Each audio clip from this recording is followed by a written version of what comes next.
അരുണേട്ടാ, മഞ്ജു ചേച്ചി, മഞ്ജുമോളെ,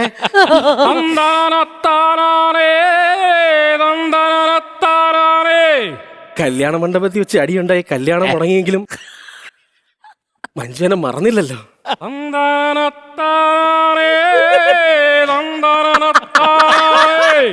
കല്യാണ മണ്ഡപത്തിൽ കൂട്ടയടി നടന്നപ്പോഴും നിങ്ങളുടെ അമ്മാവൻ എന്റെ തലമണ്ടി അടിച്ചു പൊട്ടിച്ചപ്പോഴും എന്നെ മാത്രം നോക്കി നിന്ന ആ പൊടിമീശക്കാരനെ ഞാൻ എങ്ങനെ മറക്കാനാ?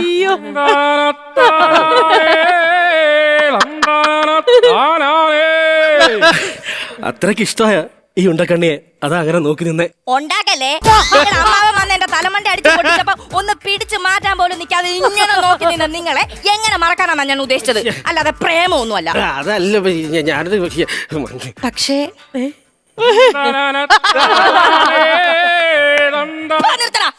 അവന്റെ ഒരു തന്തനന താനാനേം കൊണ്ട് വന്നേക്കുന്ന അവന് പനി പിടിച്ച് കിടക്കുവോ. പക്ഷേ അന്ന് രാത്രി ഞാൻ ഒട്ടും ഉറങ്ങിയില്ല. എന്നെ ഓർത്തിരുന്ന് കാണുമല്ലേ? അല്ല, ഈ മുറിവിന്റെ വേദന വെച്ചോണ്ട് എങ്ങനെ കിടന്നുറങ്ങാനോ? ഞാൻ ഭയങ്കര വേദനയായിരുന്നു. അവനെ പനിയായിട്ട് ഈ ആശുപത്രിക്ക് അവന് പാട്ട് കേൾക്കണം. ഞാൻ പോയി 2 എണ്ണം കൊടുത്തിട്ട് വരാം.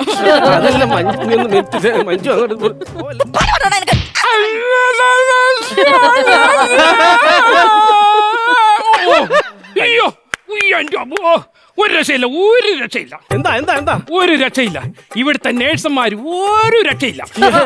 അങ്ങോട്ട് പോയപ്പോ ഈ ബെൽറ്റ് ഇല്ലായിരുന്നല്ലോ കഴുത്തല്. അതല്ലേ പറഞ്ഞ ഇവിടുത്തെ നേഴ്സുമാര് ഒരു രക്ഷയില്ല.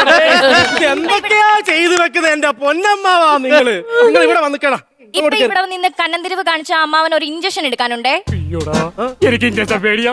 കയ്യിൽ ഇഞ്ചക്ഷൻ ഉണ്ടെന്ന്. കൈക്കല്ല.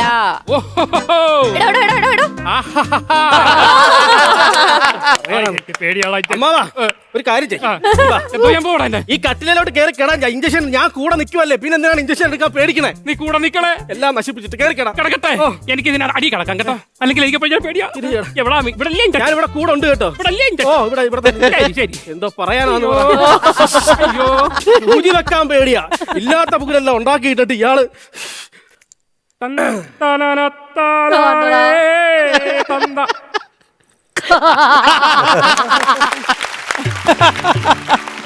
വന്നപ്പോഴേ ചോദിക്കണമെന്നുണ്ടായിരുന്നു. അതെന്തോളാ ഇപ്പൊ അങ്ങനെ ഒരു സംസാരം നിനക്ക് എന്റെ അടുത്ത് ചോദിച്ചില്ലായിരുന്ന?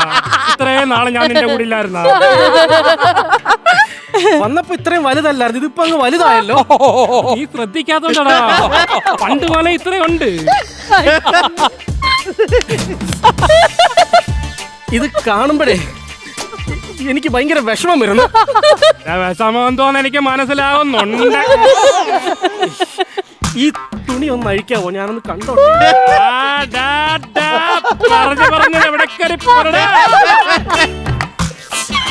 ഞാൻ ഇതിലൊന്ന് തൊട്ടോട്ടെ. ഇതെന്തോ പറയാനാന്ന് പറയും ഈ ചെറുക്കന്. ഇത് കണ്ടിട്ട് ഈ സെന്റിമെന്റ്സ് വർക്കൗട്ട് ആയിട്ടെ എനിക്ക് ഇതിനകത്ത് കെട്ടിപ്പിടിച്ച് ഉമ്മ തരാൻ.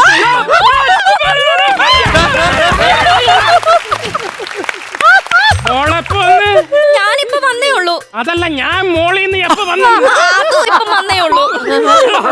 ഒരു കല്യാണം കാലനായിട്ട് വരുവാ. അതോടാ എന്റെ ദൈവം ഉണ്ടെന്ന് എന്റെ കല്യാണം മുടക്കി നിങ്ങളല്ലേ ഇപ്പൊ അത് പരിഹരിച്ചതാ. പരിഹരിച്ചു. എനിക്ക് അവളെ തന്നെ കെട്ടണം, അത്രയല്ലേ ഉള്ളൂ. ശരിയാക്കി തരാം.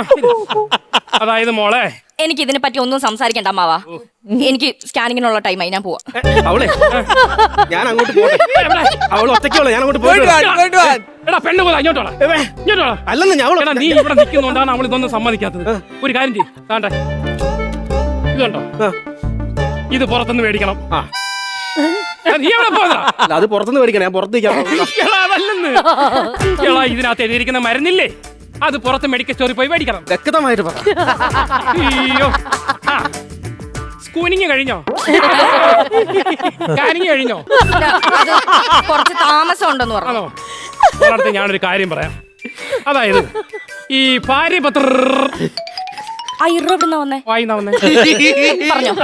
ഭാര്യപത്ര ബന്ധം എന്ന് പറഞ്ഞാ അതൊരു ഭയങ്കര സംഭവമാണ്. പണ്ട് എന്റെ ഭാര്യ എന്ന് പറഞ്ഞാ ഞാനെന്ന് പറഞ്ഞാ മരിക്കും. ഇപ്പോഴോ? അവൾ എന്നെ കൊല്ലാൻ നടക്കുക. നിങ്ങളുടെ കയ്യിലിരിപ്പ്, നിങ്ങളുടെ കയ്യിലിരിപ്പ് ഉണ്ടാകും. കുടുംബക്കാരെ മൊത്തം ഈ ആശുപത്രിയിലാക്കിയില്ലേ? നിങ്ങൾ ഞാൻ കാണിച്ചു തരാം. ഞാൻ എന്തോ പറയാലോന്ന് പറ. പെണ്ണിന്റെ വഴിക്ക് പോയി, ചെറുക്കന്റെ വഴിക്ക് പോയി. എന്റെ മരണം എന്തായാലും ഉറപ്പായി. അയ്യോ. ആ ഇഞ്ചക്ഷൻ എടുക്കാനുള്ള അമ്മാവൻ ആ കട്ടിലേക്ക് കിടക്കണേ. ഇഞ്ചക്ഷൻ എടുക്കാൻ ഇപ്പൊ ആള് വരുന്നുണ്ട്. ഇഞ്ചക്ഷൻ എടുക്കാതെ വരുന്ന ഞാൻ ഒറ്റയ്ക്കുള്ള പെണ്ണും പോയി, ചെറുക്കനും പോയി. അത്ര കൊള്ളത്തില്ല. എന്റെ അടുത്താ കളി. എന്താ ഒരു ആയിക്കൂടാ. വന്നിട്ട് തലകണ ചന്തി കുത്തിയിട്ട് കൊട്ടു. അമ്മാവ മരുന്ന് അവിടെ ഇല്ല. അമ്മാവ് കിടന്നുറങ്ങി. മഞ്ജുവിനെ എല്ലാം പറഞ്ഞ് സെറ്റ് ചെയ്ത് വെച്ചിട്ട് അമ്മാവ സൂചിച്ച് കിടന്നുറങ്ങാണല്ലേ. അനുഗ്രഹിക്കണേ അമ്മാവ. അയ്യോ തന്താലാല താലാലേ തന്താലാല. പെണ്ണിനോട്ട് ഓടി കയറിയത് അമ്മാവന് സുഖമാണോ എന്നറിയാം. അതോ അമ്മാവനെ സുഖിപ്പിക്കാം. മഞ്ജു ആണെന്ന് വിചാരിച്ചപ്പോ ഇങ്ങനെ.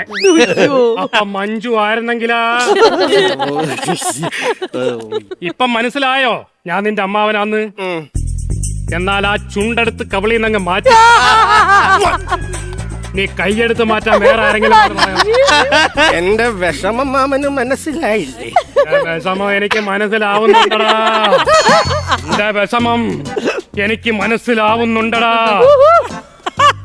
അരുണേ വാ. അയ്യോ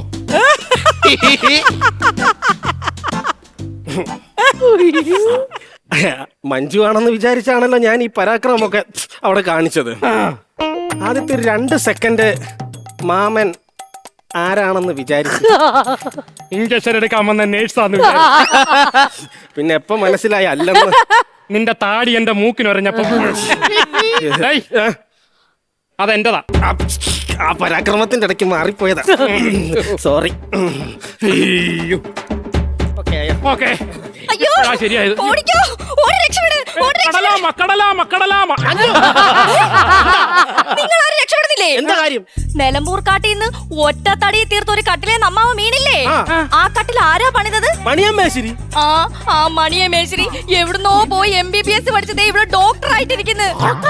അയാൾക്ക് ഇപ്പൊ എന്നെ ഓപ്പറേഷൻ ചെയ്യണോന്ന്. ഓപ്പറേഷനാ? അമ്മാവ മണിയമ്മേശ്ശേരി വരുന്നു. വേണ്ട മണിയമ്മേശ്ശേരി.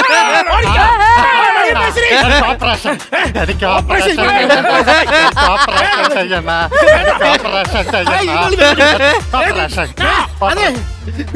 ഡോക്ടറായി.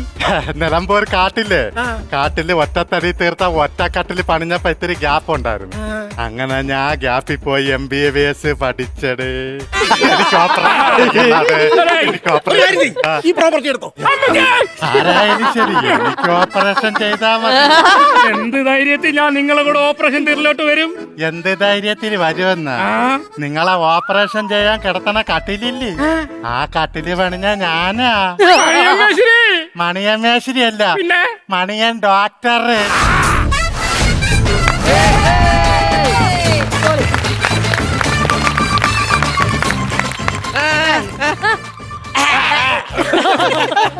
Out and out Suresh Mampuzha show. And you know of lately Suresh ഏട്ടൻ ഭയങ്കര ഫിസിക്കൽ കോമഡിയാണ്. ഇത് അസാധ്യമായിട്ട് പെർഫോമൻസ് ഒബ്വിയസ്ലി നിങ്ങൾ നന്നായി ചെയ്യുന്നുണ്ട്, പക്ഷെ ഫിസിക്കലി ചെയ്യാന്ന് പറഞ്ഞാൽ എല്ലാം. പിന്നെ ഇതൊരു ക്യാരക്ടർ ഒരു ലോക്ക് ചെയ്തു അല്ലേ? ചേച്ചി ഉദ്ദേശിച്ചത് ഫിസിക്കൽ കോമഡി എന്ന് പറഞ്ഞാൽ പിന്നാമ്പുറ കോമഡി ആയിരുന്നു. അത് എനിവേസ് ഈ ഒരു ഗംഭീര സ്കിറ്റിന് എത്രത്തോളം ബാറ്ററി ചാർജ് കയറി എന്നുള്ള നോക്കിയാലോ? യെസ്, ഓക്കെ ബാ.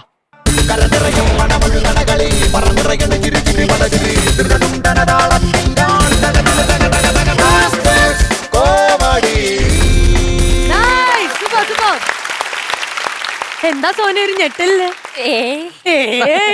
സാരി കൊടുത്ത ഹർഭജൻ സിംഗ്. 40,000 rupees, 40,000 രൂപ ശ്വേത ചേച്ചി ചൂടോടെ അങ്ങിട്ട് കൊടുക്കും. ഓക്കെ ഇതാ സൂപ്പർ.